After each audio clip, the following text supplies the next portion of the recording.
Hi friend, आज का topic है बाइपोलर डिसऑर्डर। बाइपोलर डिसऑर्डर एक तरह का बहुत ही खतरनाक मानसिक रोग माना जाता है, जैसे कि स्किज़ोफ्रेनिया। वैसे ही ये भी बहुत खतरनाक मानसिक रोग माना जाता है और इसकी इलाज के लिए साइकाइट्रिस्ट से ही दिखाया जाता है। और इसमें ये 14-15 साल से लेके 19 साल के एज तक ये होता है। और बहुत रेयर केस में ये देखा गया है कि 40 साल के एज तक भी कुछ लोगों में देखा गया है। लेकिन ज़्यादातर बाइपोलर डिसऑर्डर के पेशेंट 14-15 साल से लेकर 19 साल के एज के होते हैं। और कभी कभी ये 6 साल के बच्चों में भी या 6 साल के अधिक के बच्चों में भी देखा जाता है। बाइपोलर डिसऑर्डर जो होता है कि मेंडुला प्रीफ्रंटल और कार्टेक्स और हिप्पोकैम्पस में गड़बड़ी के कारण भी हो सकता है। और टीनेजर में इसे ट्रॉमेटिक स्ट्रेस विकार या अटेंशन डिफिशिएंसी या हाइपर एक्टिविटी जैसा समझ लिया जाता है। और ये काफ़ी सही भी है एक तरह से। और कभी कभी होता है कि बच्चों में जब हो जाता है 6 साल या उससे अधिक के बच्चों में, तो उसको पहचानना थोड़ा मुश्किल होता है। क्योंकि बाइपोलर का फर्स्ट सिम्टम ये है कि बाइपोलर का मतलब ही होता है दो ध्रुवी, यानी कि जैसे पेंडुलम होता है, इधर से इधर मूव करता रहता है, ऐसे ही इसमें मूड स्विंग करता रहता है। एक बार मेनिया की कंडीशन, दूसरी बार डिप्रेशन की कंडीशन, बीच में एक क्षण के लिए पेशेंट नॉर्मल कंडीशन में रहता है। तो डिप्रेशन का मतलब तो सब लोग जानते होंगे कि बहुत ज़्यादा उदासी, नकारात्मक सोच, ये सारी चीज़ें होती हैं। बहुत सारे सिम्टम होते हैं डिप्रेशन में। तो एक कंडीशन डिप्रेशन की हो गई, दूसरी कंडीशन मेनिया की। मेनिया मतलब कि हिंदी में उन्माद कहते हैं, कि बिना मतलब के बहुत ज़्यादा खुश हो जाना, उन्माद की स्थिति में उठपटांग हरकतें करना, ये मेनिया होता है। और भी बहुत सारे सिम्टम हैं मेनिया के।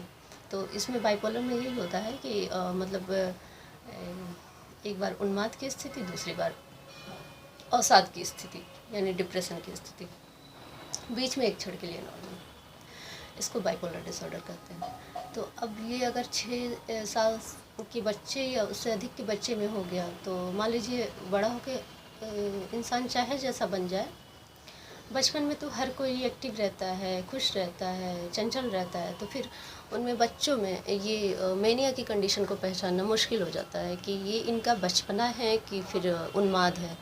तो ऐसे में बच्चों में डिप्रेशन की कंडीशन देखी जाती है कि बच्चा अचानक से खेल रहा है, खुश है, कुछ ज़्यादा ही चंचल है, हद से ज़्यादा चंचल है। तो कभी कभी लोग सोचते हैं कि ये चंचलता है, बचपना है, लेकिन अचानक से वो कहीं खेलते खेलते उदास बैठ गया, फिर रोने लगा, मतलब डिप्रेशन की कंडीशन में आ गया।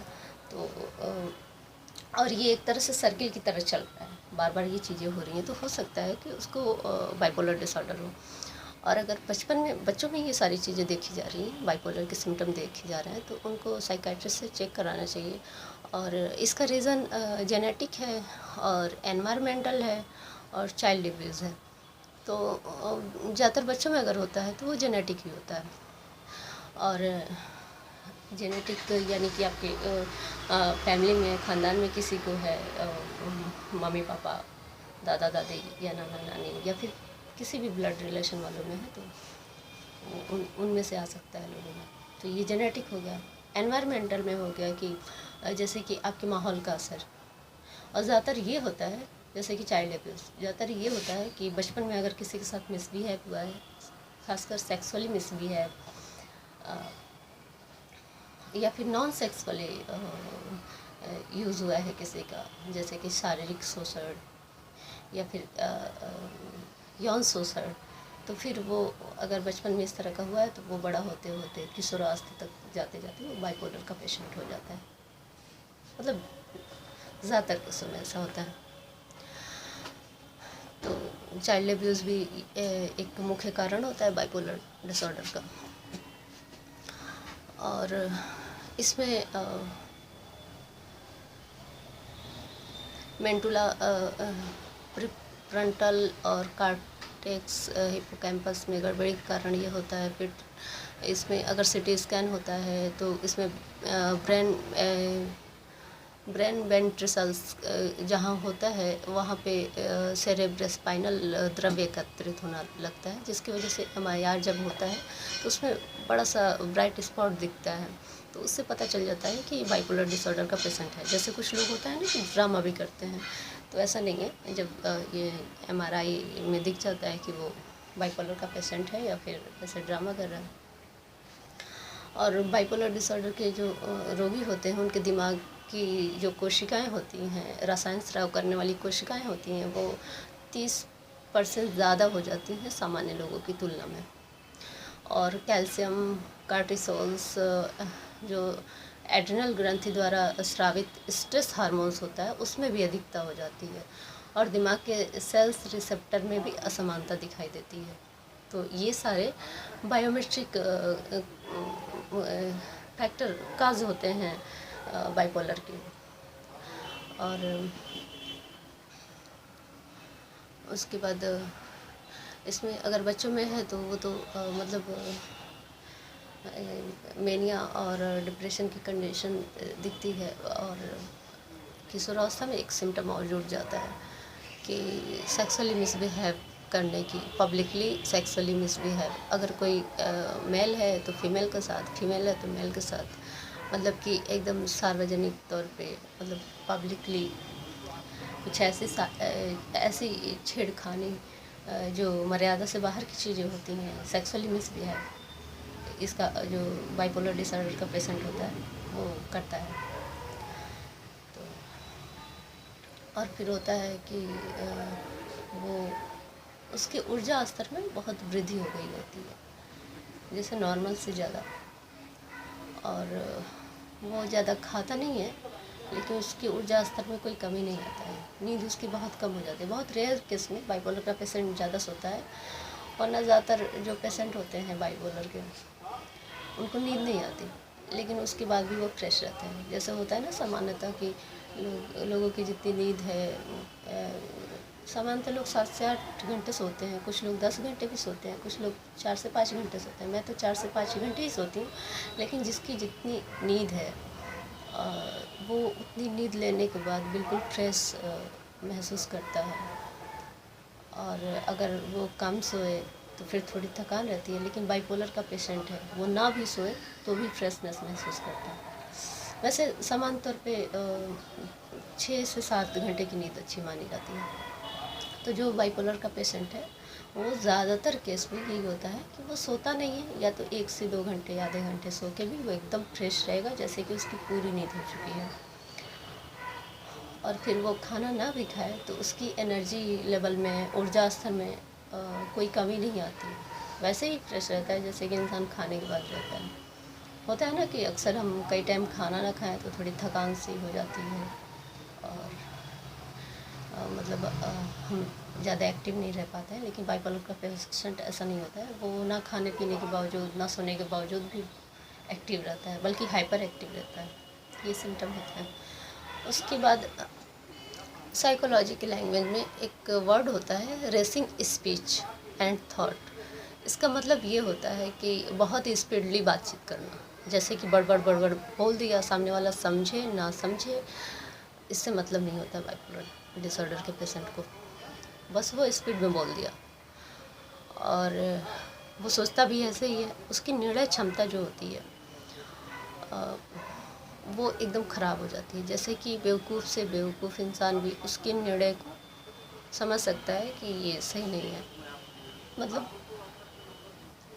डिसीज़न पावर बिल्कुल ख़त्म हो जाती है। जो जजमेंटल पावर होती है लोगों में, वो भी ख़त्म हो जाती है। पुअर जजमेंटल पावर उनमें मतलब दिखने लगता है। और फिर बाइक भी वो चलाते हैं या ड्राइविंग करते हैं तो बहुत स्पीडली करते हैं। और अगर शॉपिंग वॉपिंग के लिए जाएं, वो अगर उनको पैसे दे दिए जाए और वो शॉपिंग पे जाएं तो मतलब नॉर्मली होता ये है कि लोग जाते हैं, सामान देखते हैं, पसंद करते हैं, फिर लेते हैं। कुछ लोग 5-10 मिनट में भी शॉपिंग कर लेते हैं सामान्य लोग। लेकिन जो बाइपोलर का पेशेंट है वो बस चीज़ें यूँ यूँ यूँ यूँ उठाया और बिलिंग कराया, उसके बाद उसको मेनिया का दौरा पड़ जाता है। मतलब कि वो मेनिया की कंडीशन में आ गया, उन्माद की स्थिति में खुश हो जाएगा। मतलब हर एक व्यक्ति को लगेगा कि वो नॉर्मल नहीं है। तो उनकी ये आदत होती है। शॉपिंग उनको बहुत अच्छा लगता है। फ़ज़ूल की चीज़ें खरीदेंगे, बहुत ही स्पीडली खरीदेंगे और खुश हो जाएंगे, उन्माद का उनको दौरा पड़ जाएगा। और ये उन्माद और अवसाद का जो श्रृंखला है, सर्किल है, ये चलता रहता है उनमें। और इनमें पेशेंस भी ख़त्म हो जाता है और कंसंट्रेट ये किसी बात पे नहीं हो पाते, किसी बात पे ध्यान केंद्रित नहीं कर पाते, किसी एक बात पे। मतलब अभी बात करते करते रहे एक मतलब एक उछाल के साथ दूसरे टॉपिक पे चले गए, इस तरह से हो जाता है बाइपोलर डिसऑर्डर का पेशेंट जो होता है। उनकी जो थिंकिंग होती है और उनके बातचीत करने की शैली होती है, इस तरह से हो जाता है। एक बात करते करते अचानक से दूसरे टॉपिक पे सामने वाला समझ जाए कि यार ये कौन सी, ये कैसी बात हो गई, अभी ये कह रहा था अभी ये कहने लगा, इस तरह का हो जाता है।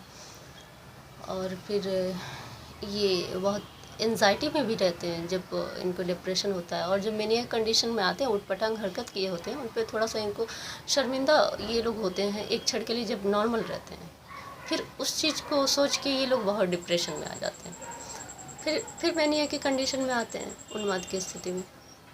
यही सर्किल चलता रहता है। मतलब एक तरह से इनका मूड स्थिर नहीं रहता है, जो मना स्थिति है स्थिर नहीं रहता है, स्विंग करता रहता है। जैसे कि बाइपोलर का मतलब ही होता है कि दो ध्रुवी, तो मतलब कि जैसे पेंडुलम होता है, इधर से इधर होता रहता है, ऐसे बाइपोलर में मूड इनका मेनिया से डिप्रेशन की कंडीशन में आता है। बीच में एक क्षण के लिए ये स्थिर होते हैं, मतलब एक सेकंड के लिए, फिर मेनिया, उसके बाद डिप्रेशन, ऐसे मूड स्विंग करता रहता है इनका। और इसका तीन ही कारण है। पहला तो जेनेटिक है, दूसरा एनवायरमेंटल में, वही अगर बचपन में ये मिसबिहेव हुआ है या फिर चाइल्ड एब्यूज़ की वजह से,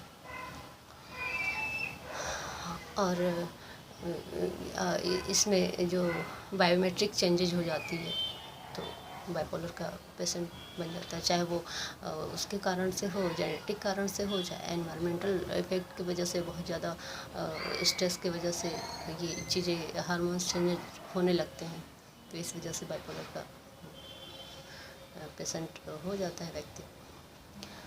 और ट्रीटमेंट में है तो ट्रीटमेंट दोनों तरह की चलती है। जैसे कि साइकोथेरेपी में टॉक थेरेपी भी चलती है, जो इनके जीवन स्तर को सुधारने में काफ़ी काम आती है, और दवाएं भी चलती है। मूड स्टेबलाइज़र के लिए दवाएं चलती है कि मना स्थिति इनकी स्थिर की जा सके, इसके लिए